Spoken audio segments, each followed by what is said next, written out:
A aula é gravada, né, gente? Comecei a gravar agora, então nós vamos fazer uma discussão aprofundada sobre o tema. Nada de fala de Atlético, fala desse bobagem de jogo, tal, nada disso, por favor, né? Não tem uma aula. Então, a aula é gravada. Assim que terminar a aula, eu vou disponibilizar os links para vocês, né, no grupo do WhatsApp, ok? Eu já falei da correção, né, que eu corrigi os trabalhos todos, já lancei as notas, não mudam. Quem não me enviou, eu aguardo a síntese essa semana, né? Eu acho que a gente não teve aula semana passada, então eu acho que o prazo foi razoável, né? A gente tem um prazo. Eu dei um prazo razoável para vocês fazerem a síntese, ok? Que mais? Então vamos começar, né? Esse tema da autenticidade é um tema que vários autores, né? Ou seja, esse tema está ligado com o tema anterior, claro, né? O que é? Quais são as principais críticas, né? Essa discussão sobre o conceito de autenticidade, ela surge de onde? Hein, gente? De onde que surge essa discussão de uma experiência autêntica? Né? Surge da padronização, né? do fruto da massificação do turismo. Né? Então, a primeira pergunta, né, que eu vou fazer para vocês, que os textos vão tentar responder, o que é uma experiência autêntica? Né? O que é uma experiência inautêntica? Né? Quais critérios, né, que os autores vão trazer, vão apresentar para a gente classificar uma experiência como mais ou menos autêntica? A gente pode pensar numa abordagem maniqueísta, né? Uma experiência é autêntica, uma experiência não é autêntica, é inautêntica, ou a gente pode pensar numa gradação, né? Uma escala, né? E por que esse tema é importante? Hein? Se eu fosse perguntar para vocês, né? Vocês que já viajaram, né? Se eu fosse perguntar para o Alisson, para o João Paulo, para a Gabriele, para a Karina, para o Marcos Felício, para a Luciana, para a Larissa, para a Gabriela, para a Júlia, para a Lisli, vocês podem me dar um exemplo, a partir da percepção de vocês, né, do senso comum que a gente tem, né, de uma experiência que vocês, de viagem, uma experiência turística inautêntica? Né, vocês conseguem ter clareza sobre isso? Né, e uma experiência autêntica, né? Vamos começar pelo João Paulo, né? O que é você consegue ver na sua trajetória, né, na sua experiência, uma experiência inautêntica e uma experiência autêntica? Você consegue fazer essa distinção clara?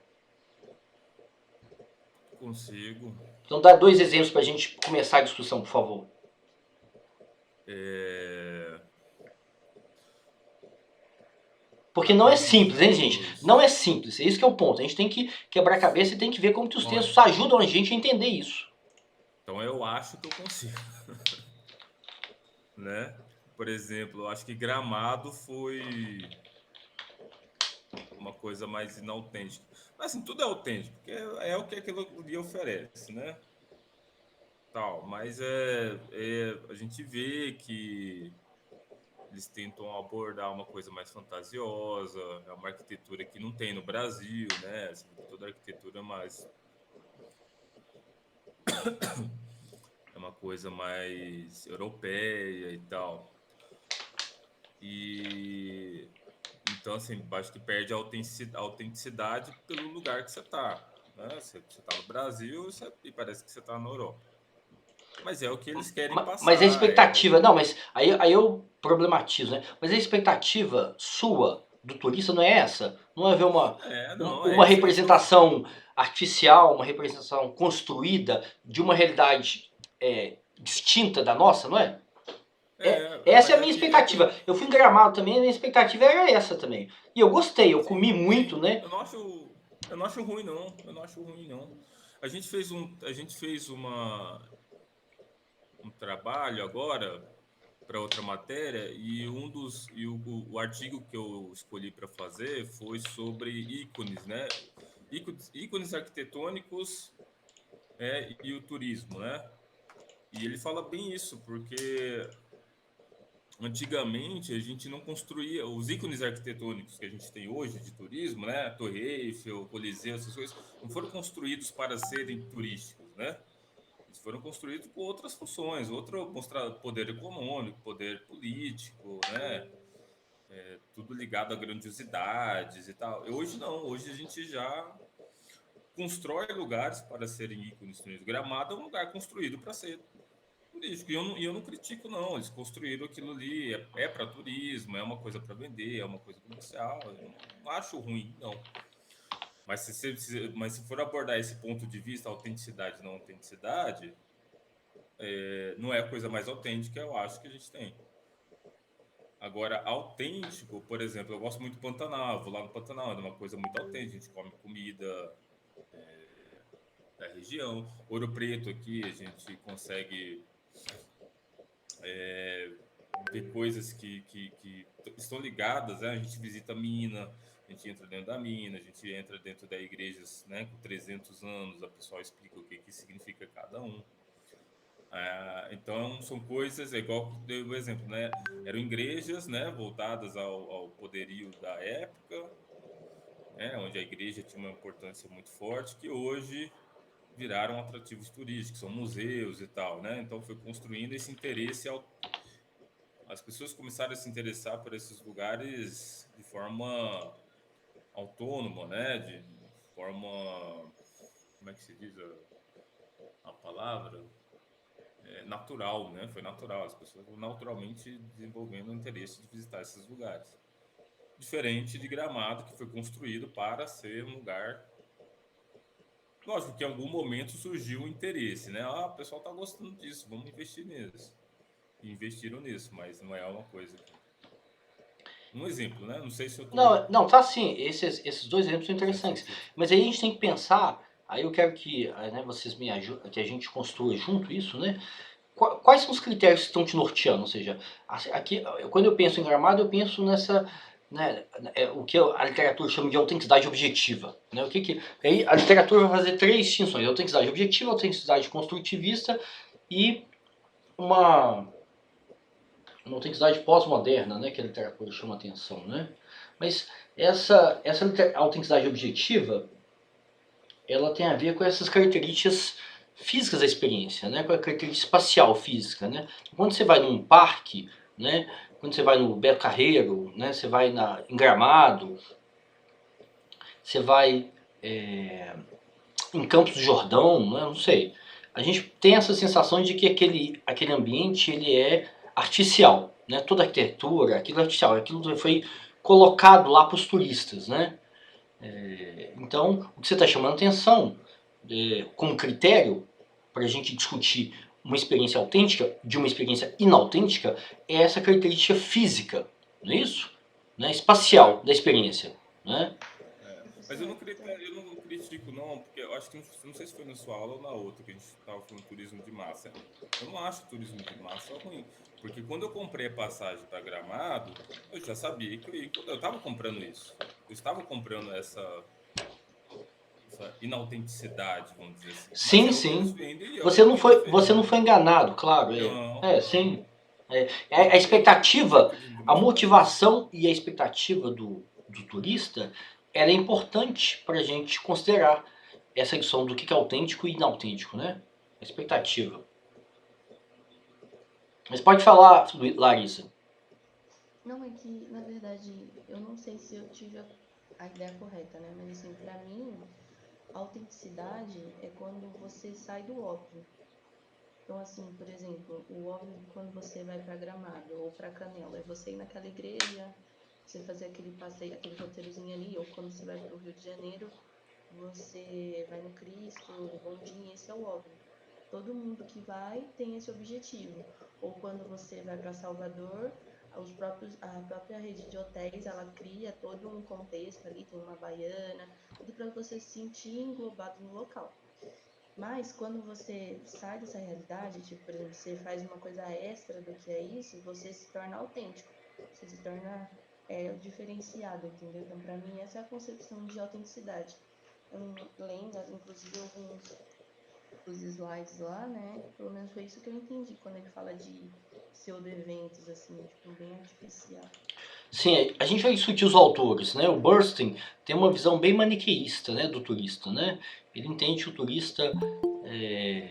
turista ele é alienado, não é isso? O Bernstein tem uma visão extremamente crítica, né? E não vai apresentar ele não tem uma abordagem que tem nuance, né? Para ele, os turistas do turismo de massa são alienados, né? Estão preocupados só em ser servidos, né? Então ele vai falar desses pseudo-eventos, desse ambiente, dessa bolha que a indústria do turismo constrói, né, para o turista, etc. Então a gente pode pensar, o que eu quero ouvir de vocês, né, quais critérios. Então, por exemplo, a Larissa,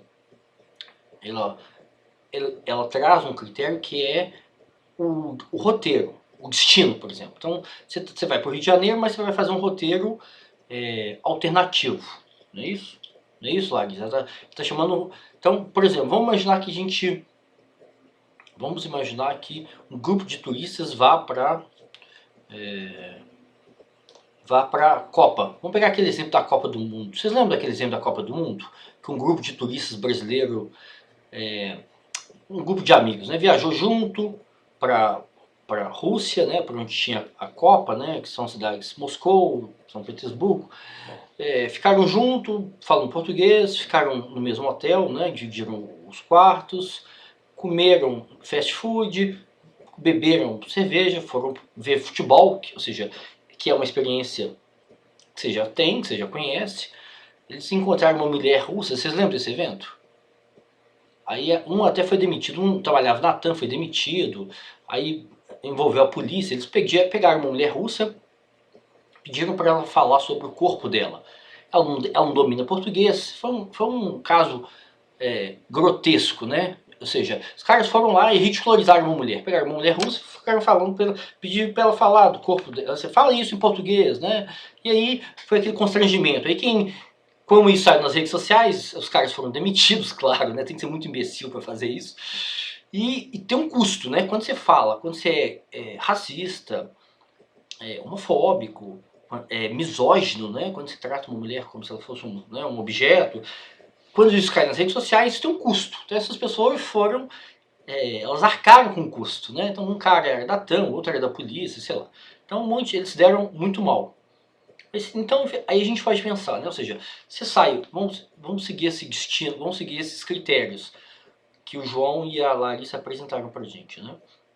Então você pode fazer uma viagem de, sei lá, 10 mil quilômetros, ir para um país que você não conhece, ir para uma cultura que é completamente nova para você, e você se apropriar do tempo e das interações, né? Então aí agora vai entrar um critério novo, que é a interação. A interação com a população local, a interação com a cultura local, com a comida local, ou seja, você pode não ter nenhuma interação com isso. Você pode ir para a Rússia, né, gastar 20 mil reais, comer fast food, beber cerveja, assistir futebol, que é uma coisa que as pessoas fazem aqui, e não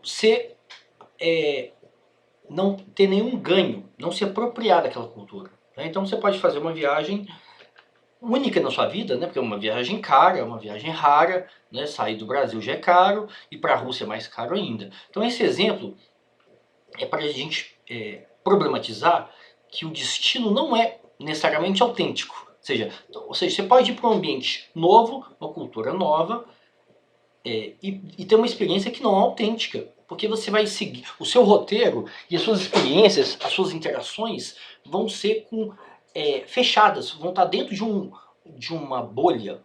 Então a comida que você vai comer, o lugar que você vai ir, você vai nos estádios. Então essas pessoas provavelmente não foram no Hermitage, né, que é maior que o Louvre, né? Eu não conheço o Hermitage em São Petersburgo. Mesmo o local sendo autêntico, né? É isso que eu estou falando, que não é um destino só. Não é essa atribuição, essa autenticidade objetiva, né? Porque alguns autores vão tentar usar critérios para definir a autenticidade como uma autenticidade objetiva. A autenticidade está no destino, está numa experiência nova, né? Eles vão fazer essa oposição entre o cotidiano e o extraordinário. Então quando eu saio do dia a dia, do cotidiano, da minha vida monótona, né, que eu fico o dia inteiro aqui no escritório, arrumando casa, levo meu filho na escola, ou seja, quando eu vou para um lugar extraordinário, né, ou seja, eu suspendo a minha rotina, eu tenho aquela janela de viagem, né, de turismo, aquela janela que eu supostamente vou ter prazer, vou ter mais liberdade, vou ter mais autonomia em relação ao meu tempo. Essa experiência pode ser para a Rússia, pode ser para Pequim, pode ser para qualquer lugar, e pode não necessariamente, né, ou seja, é uma experiência absolutamente extraordinária, ou seja, quando em oposição a minha rotina. A experiência não necessariamente pode ser autêntica, né? Eu posso lidar com as pessoas da mesma forma que eu lidava aqui, ou seja, eu não fui afetado, né? Eu não fui capaz de aprender valor novo, conhecimento novo, informações novas daquele ambiente. Né? Então, esse exemplo de Moscou, né, desses turistas, aí os turistas foram para cadeia, né? Claro, né? Porque saiu na rede social, saiu na imprensa russa isso. Imagina você frequentar uma cadeia na Rússia. Isso é algo, assim, né? Próximo de um pesadelo, não é isso? Porque o Eu russo, queria ver se fosse ao contrário, eles seriam demitidos, né? Porque eu não entendi. estrangeiro vem pra cá também dá uma zoada, né? Mas você lembra, teve um exemplo assim na Olimpíada, você lembra? Daqueles atletas Não lembro. americanos que saíram Ah, lembro. da Lembro. natação, eles saíram, beberam, né? Fizeram Sodoma e Gomorra, né? E aí falaram que foram assaltados no Rio. Só que isso não colou, não é isso? Porque aí, como eles são atletas, são norte-americanos, né? Aí a imprensa, a embaixada americana entrou, então foram ver que os caras simplesmente perderam o horário, beberam demais, perderam o passaporte, sei lá, né? Então eles sofreram algum tipo de constrangimento, né? É. Eles tiveram que ir na Mas você delegacia. acha que eu acho que todo mundo vai passar, vai ter uma experiência dessa, não vai uma vez na vida?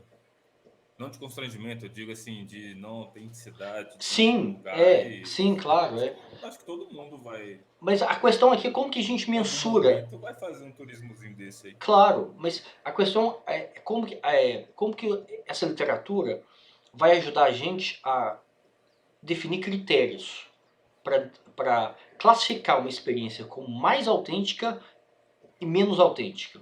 Ou, de uma forma bem preto no branco, não autêntica, né, inautêntica e autêntica. Né? Então, você chamou atenção para o aspecto físico. Né? Você foi num ambiente que é novo, né, Gramado, um ambiente tal. E foi autêntico para você, porque, né, assim, aquele ambiente é descolado da realidade do Brasil, não é? É isso? Foi autêntico porque eu vi o que eu, se for levar para esse ponto de vista que você abordou, que a Larissa abordou, foi autêntico porque eu usufruí daquilo que eu esperava, do que foi oferecido, Sim. né? Do que. Eu acho que eu fiquei fiquei 2 dias assim, a gente ficou muito pouco, a gente até procurou mais atrativos para fazer, até fora do clichê, assim. Mas eu acredito que foi autêntico porque eu consumi o que eles ofereceram, né? Eu não fui enganado, não fui. Sim, sim, sim. Agora. Não sei, não sei. Eu não li o texto para saber. Da próxima aula a gente vai. A discussão vai partir do texto, da síntese que vocês fizerem, né? Da síntese da Uhum. aula e da síntese dos textos. Então a gente vai ouvir mais os alunos, né? Mas aí é difícil saber, né? O que é autêntico e não autêntico. É autêntico eu usufruir desse turismo de massa? É autêntico eu. Porque se for pelo ponto de vista da Rússia aí, do exemplo da Rússia, eles ficaram na bolinha deles, né? Isso. Então, Comeram não comida do. necessariamente a autenticidade é uma experiência objetiva. Porque, do ponto de vista objetivo, Então. eles ficaram presos, eles ficaram dentro de uma bolha e não interagiram. Quer Fizeram, dizer, interagir com a polícia russa é uma experiência bacana, nova, né? fizeram Assim, coisas que eles fariam aqui. exatamente, Então, Se então é nesse isso ponto mesmo. de vista, sim, eu acho que aí não é autêntico. Agora, eu consumir turismo de massa, que foi o que eu fiz em Gramado, não é autêntico só porque é de massa? Sim, esse é o ponto, né? Para mim foi autêntico. Sim, Eu mas usufruí do que eles aí a ofereceram. gente. E aí a questão aqui é entender quais os critérios que ajudam a gente a classificar uma experiência na Disney, por exemplo, ou em Gramado, ou na praia, né? Como Ouro autêntico ou Preto, não. qualquer coisa. Que você, É, né? Agora, se eu for para Ouro Preto, por exemplo, minha família veio, meu tio veio para cá. O turismo dele foi sentar no bar na beira da lagoa. Isso. e E beber. de noite foi comer pizza. É. Foi Então, autêntico. A mulher dele foi como é que chama? Pro Mercado Central. nem o Beleza. Mercado Central, Ele o Mercado Central é um roteiro absolutamente convencional, né? Assim, mas é uma conhecido. coisa, é conhecido e é muito cultural de É, vocês aqui. é. Nem Só isso. você. pessoal de Belo Horizonte subestima muito o potencial de Belo Horizonte. Belo Horizonte tem uma cultura muito rica. Normalmente quem é da sua cidade, a gente sempre desmerece a nossa cidade, né? Isso é no mundo inteiro. Ah, minha cidade é No mundo monótona, né? Todo mundo. tem muita Agora, coisa. por isso que o outro é importante. Por isso que essa interação do turista com o visitado, com a população local, é interessante, porque o outro vai te dizer, olha, aqui é rico sim, Isso é né? legal. Quando eu era criança, eu achava Belo Horizonte um tédio. Hoje, depois que eu fiquei adulto, eu entendi que Belo Horizonte tem um monte de atrativo interessante, cultural, né? Porque tem a ver também com a nossa bagagem, não é isso? A gente acha que viagem é uma viagem para fora, não é isso? Assim, a experiência, a gente acha que a gente só tem experiências autênticas quando a gente viaja para fora. Quando a gente viaja para o fora, eu quero dizer fora da sua cidade, né? Então, quando você viaja para a praia, quando você viaja para o Nordeste, né? Para o Pantanal e etc, né? E, na verdade, você pode ter experiências autênticas aqui, né? No seu território, né? Então, a literatura faz uma oposição, né, entre uma autenticidade objetiva, que é essa que a Larissa chamou atenção, né, ou seja, eu vou em Belo Horizonte e eu vou no Mercado Central, eu vou na Praça da Liberdade, no circuito cultural, né, da Praça da Liberdade, e eu vou em Otim. Então você pode achar esse roteiro convencional, um roteiro previsível, né, ou seja, é uma autenticidade, é uma experiência pouco autêntica, né. Vamos seguir o critério que a Larissa está chamando atenção, né. Todo mundo faz esse arroz com feijão, não é isso? Né? Vai na Pampulha, um pouquinho na Pampulha, vai no Mercado Central, aí sobe a Bahia, vai no circuito da Praça da Liberdade e depois vai em Otim. Então isso acabou. Belo Horizonte é isso. A Larissa vai fazer isso, porque ela é de São Paulo, ela vai fazer isso. Claro. Aí, só que a gente também não Ah, eu pode. já fiz já. Aí, ó. Você conhece BH, né? A gente não Sobe pode. Bahia, desce, como é que é a frase? Minha Sobe vida é Bahia, essa. desce. Eu ainda fui naquela outra, no Mirante, aí passei naquela, qual que é o nome que o pessoal faz o teste do carro, que parece que eles sobem em vez de descer. A rua. Como chama? Rua do Amendoim? Rua do Amendoim. Rua do Aonde que é Amendoim. mesmo? Em qual? Numa Subindo a Gambeira, Afonso do lado Pena. É, Subindo a na Afonso Pena à Serra. esquerda. Na Serra, atrás né? do papo. Essas coisas assim eu já fiz. Já. Subir Bahia e descer Floresta, exatamente. Então, você tem um critério que a literatura define como uma autenticidade objetiva e tem um critério que a literatura define como uma autenticidade subjetiva, né? Que tem a ver com a expectativa, que tem a ver com as impressões, né? Que você teve daquele espaço que você visitou, né? Então, eu entendo que um critério que ajuda a gente a entender a autenticidade tem a ver com o controle que o turista tem do tempo dele, né? Se o turista tem autonomia, né? Então, o Burstyn, por exemplo, ele tem uma visão muito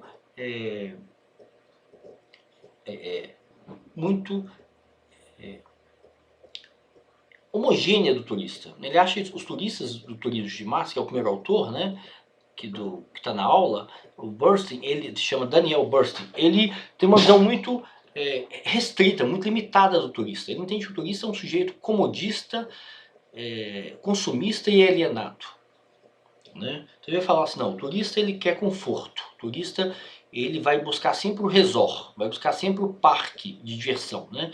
Ele não está interessado no território, né? Ele vai estar sempre colocando intermediários, né? A agência, o guia turístico, o pacote, ou seja, o turista está sempre colocando intermediários para afastar ele daquela cultura local que tem uma autenticidade, né? Que é uma cultura nova, estranha para ele, né? Então esse autor tem menos, ele tem uma leitura menos fina da experiência turística, né? Ele é mais taxativo, né? Mais preconceituoso com os turistas de massa, né?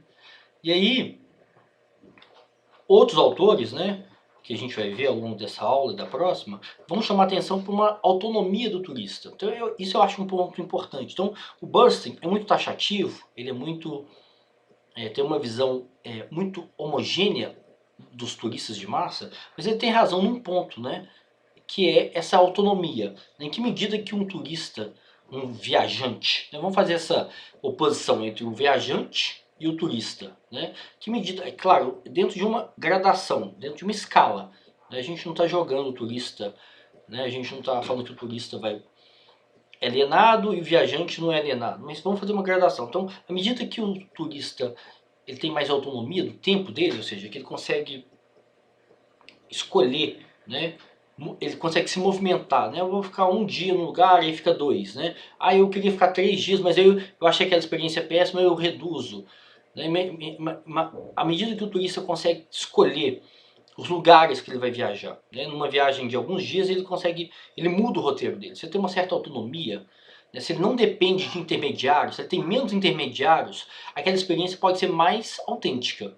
Né? Então esse é um critério que o Eric Cohen, que é um autor que a gente vai ver também, né, um sociólogo israelense que estuda turismo, né, ele chama atenção para isso, né, essa maior dependência que o turista tem de intermediários. Né, se ele tem uma viagem muito fechada e feita por outros, os outros vão definir o tempo que ele vai ficar, o destino dele, os atrativos que ele vai conhecer, então essa é uma viagem pode ser mais ou menos autêntica.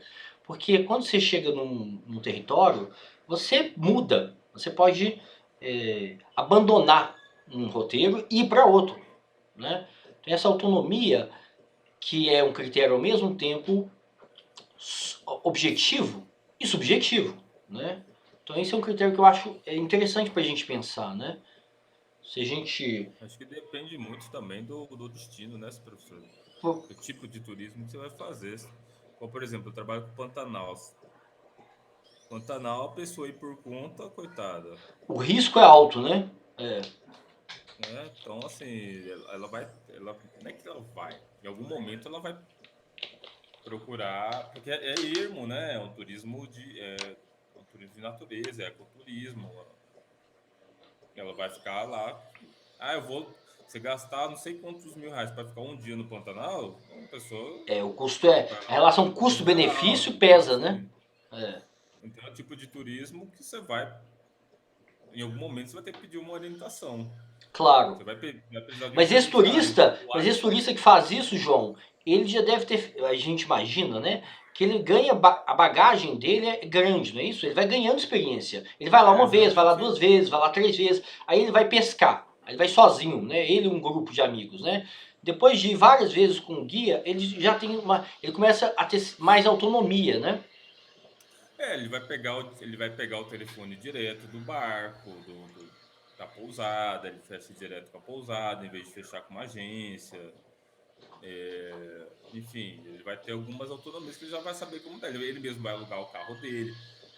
Mas quando você vai para um lugar novo, se eu for para Tailândia, eu nunca fui para Tailândia, eu vou precisar de alguma orientação, né? Mas eu acho que a questão é não necessariamente que você não vai ter orientação, mas é você ter essa escolha, entendeu? Por Não, exemplo, perfil vai ter para assim, todos, né? não, porque tem gente que às vezes fala assim, olha, eu vou numa agência, aí, ó, vou pra Paris ou vou pra Europa. A agência já tem uma coisa pré-estabelecida ali, te oferece e pronto, você paga e vai. E eles É, têm que fazer certinho aquilo. Igual, a primeira vez que eu fui pra Porto Seguro, vou citar aqui que pode, né? Eu fui pela CVC. E o roteiro era, primeiro eu ia pro centro histórico, depois eu ia pra praia e assim por diante. Esse era o roteiro. Então eu não pude sair dessa opção, entendeu? entendi.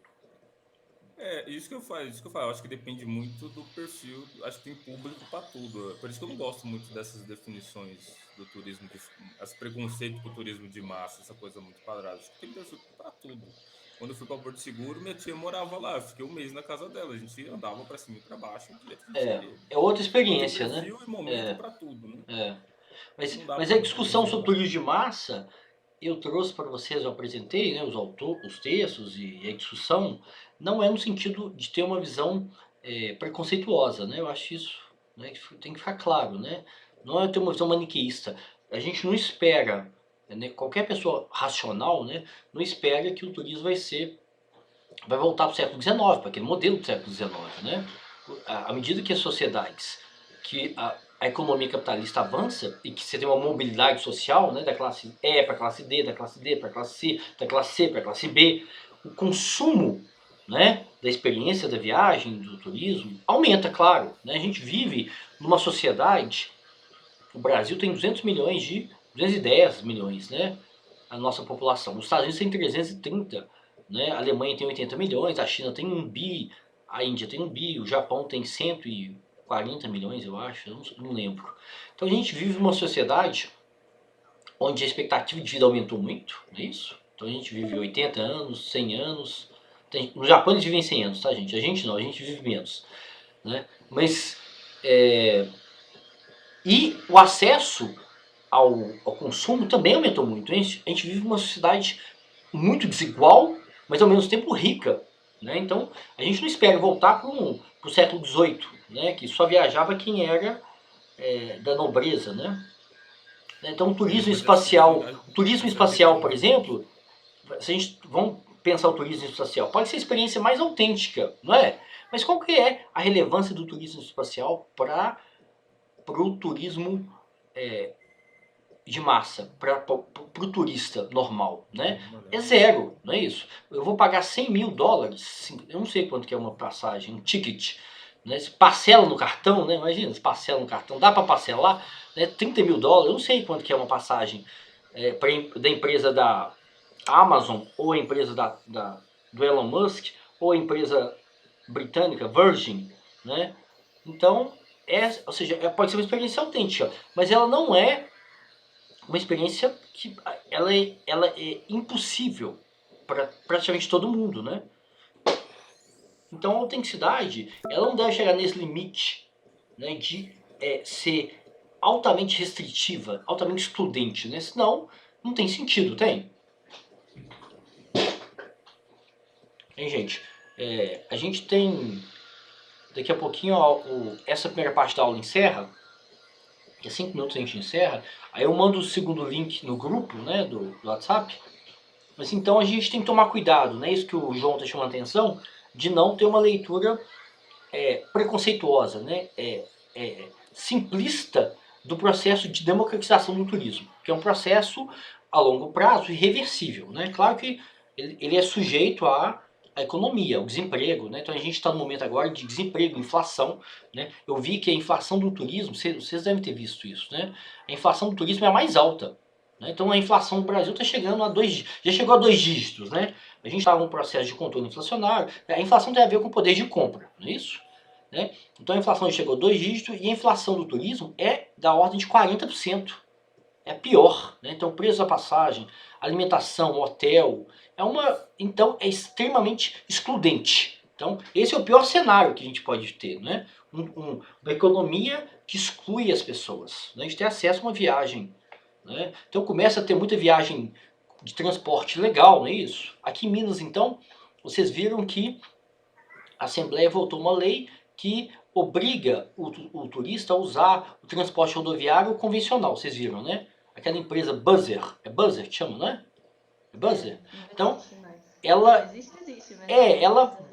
a lei aprovada na Assembleia inviabiliza essa empresa, não é isso? Ela é tipo o Uber do transporte rodoviário, né? Ela é mais barata. Nossa, mas assim, eu não via por que não ter. Porque eu também não entendo, né? Eu acho que isso é lobby, né? A explicação é muito simples, é lobby das empresas. São empresas grandes, consolidadas, né? Empresas que têm ajuda a eleger deputado estadual, deputado federal. Então é lobby. Os caras querem uma reserva de mercado, é isso. No Sul também foi proibido, mas aqui em São Paulo eles têm até um local no terminal no Tietê, assim, enorme.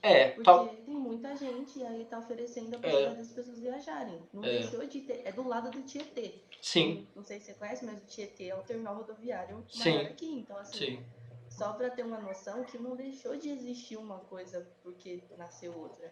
Claro. Só fez com que teve mais oportunidades assim das pessoas. Sim.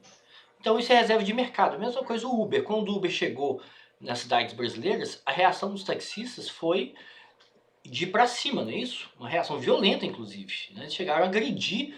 É um comportamento, vamos dizer assim, selvagem, não é isso? Então os taxistas iam lá e batiam no carro do cara, ameaçavam o cara. E hoje todo mundo é Uber, não é isso?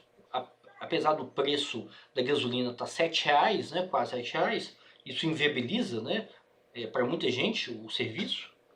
Mas então essas questões econômicas, essas barreiras, né, são muito importantes para a gente discutir a democratização do turismo, né? Então, quando a gente discute turismo de massa, não é isso que a gente está discutindo, né? A gente não está querendo romantizar o viajante, né? O viajante, aquele cara que ficava um mês, né, na Hungria, depois um mês, imagina, quem pode ficar um mês na Hungria, depois um mês em Moscou, depois um mês na Suécia, ou seja, conhecia, né? Nossa, né? Se apropriava daquela cultura. Eu queria ser esse viajante, né? Eu não ia ter essa rotina monótona que eu tenho, todo dia a mesma coisa, né? Só que isso é impossível, né? É inviável. A gente tem que trabalhar numa sociedade democrática, uma sociedade capitalista, uma sociedade que a nossa janela de férias é julho. Eu posso viajar uma semana em julho, uma semana em janeiro, porque o meu filho tem férias em julho. É isso, ele tem escola. Né? E viajar é caro, então eu não posso viajar um mês também em julho. Eu viajo alguns dias só. Né? Então essa redução de autenticidade, às vezes ela é encarada como uma forma de criar esse turista, fazer essa definição muito estigmatizante, né, do turista alienado, turista que depreda o ambiente, né, aquele turista que polui, né, que é consumista, né. E aí e essa É é uma visão que engraçado a você gente falar. não defende aqui, viu, João Paulo? Essa é uma visão Não, sim, não, romântica, ingênua, né? é que você começou falando dos seus textos de turismo de massa, a outra professora também já começou a aula dela abordando também esse tema e tal. E a gente vê que tem bastantes autores que vai mais nessa linha saudosista do viajante, É né? romântica, Mas né? Que até pela romantiza, aula, eu né? acho que até pela época que foram inscritos e tal, enfim. Mas é engraçado o que a Larissa falou, a questão da escolha, né? Lá no Pantanal, as pousadas já tem tudo definido, assim. Você chega, ó, você vai fazer tal coisa, tal coisa, tal coisa, É tudo muito horário, rígido, tudo muito programado, né? mas até pela segurança, por exemplo, tem pousada lá que é só barco o dia inteiro, você é mais voltado para fotógrafo, você fica no barco o dia inteiro, eles nem oferecem outra coisa. Aí se você Quando for por conta, você até pode pegar seu carro e andar na Transpantaneira, mas até é perigoso você sair à noite andando no meio do Pantanal, você é capaz de ser quando eu fui uma pra onça pegar Bonito, você, entendeu? tinha a opção de eu alugar o carro. Só que aí, assim, quando eu cheguei, a primeira coisa que eu não tinha é um sinal. E eu acho que isso é o mínimo pra eu ter um GPS. Então, assim, foi inviável alugar um carro e aí eu tive que correr atrás de uma pessoa que me auxiliasse, que Ah, era as agências. não tinha sinal, é isso? Não tinha. É isso? Lá não tem sinal Ah, lá de, não de tem. celular. Ah, tá. E aí eu tinha que procurar uma agência. E além disso, eu precisava do voucher, porque lá em Bonito funciona, não sei se você já conhece, a questão de. Não. Eles fazem preservação ambiental, né? Então, para você ir nos locais, você precisa ter um voucher para utilizar, porque tem um máximo de pessoas para não degradar o local. Entendi. Eles Aí, controlam o fluxo turístico, é isso, né? isso, exatamente. Então eu tive que, querendo ou não, ir. Quando eu fiz meu roteiro, ele era até uma coisa que eu poderia organizar de acordo com a minha vontade. Mas a moça já falou, por exemplo, quantos dias você vai ficar? São 7 dias? Normalmente a gente orienta flutuações, 2 trilhas. Então já era meio que pré-estabelecido, assim. É. Mas eu não deixei, apesar de ter que recorrer a serviços, como a questão da agência, eu senti que foi uma coisa autêntica. Porque eu pude, por exemplo, participar, comer comidas de lá típicas, participar de eventos e estar intimamente ligada à natureza, porque eu acordava e dormia e estava a natureza do meu lado, Sim, e esse era o meu objetivo principal. sim. Mas, querendo ou não, tive que recorrer. Eu não sei se o conceito de autenticidade também é quando você consegue, como turista, você se sentir no local. E aí eu também penso assim, sabe? Um pouco disso, eu não sei se faz sentido, mas quando você. Sabe quando você, e você falou assim, a questão da interação com a cultura? Apesar do pouco tempo que você fica ali, você se sente do local. Essas impressões, né, é isso que a literatura chama de uma uma questão mais subjetiva, é importante sim, né? Como que as suas impressões, as suas sensações em relação àquela experiência, né? Ou seja, a autenticidade não é mensurada, vai acabar agora, gente. Então vamos fazer um intervalo agora e a gente retoma 9h15, pode ser, tá bom? Ok? Então até mais, até logo.